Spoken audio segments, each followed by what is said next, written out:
In Matthew 21, verses 18 and 19, it says, "Early in the morning, as Jesus was on his way back to the city, he was hungry.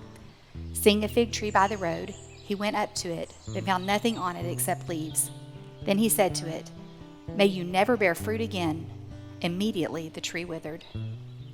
In the Bible, the fig tree represents Israel, God's chosen people.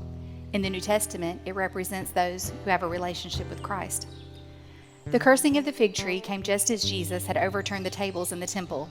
He had been upset with the church there, and then he came upon this tree who had the potential to satisfy his hunger and should have been bearing fruit almost year-round, and yet it was dried up and looked dead. There was no fruit worth harvesting. So Jesus cursed the tree. Jesus knew the tree's potential. Jesus was symbolically denouncing the tree without fruit.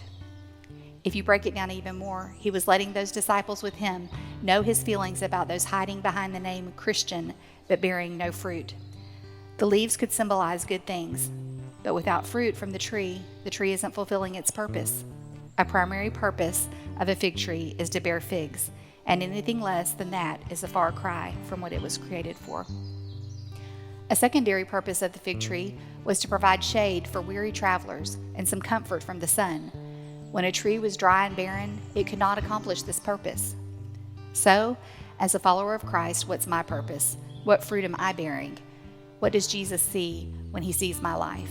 Am I bearing fruit? If someone was to reproduce my life, what would it look like? Would it be something God could bless, or would he have to curse the tree because the evidence was not proof of a healthy fruit? What a wake-up call to those disciples that day, and to us as his disciples today. Let's be living a life full of evidence of Jesus so others will see him in us. Let's have leaves that provide comfort and peace from the harsh sun and fruit that nourishes the body. Let's be a source of refreshment for those journeying through life.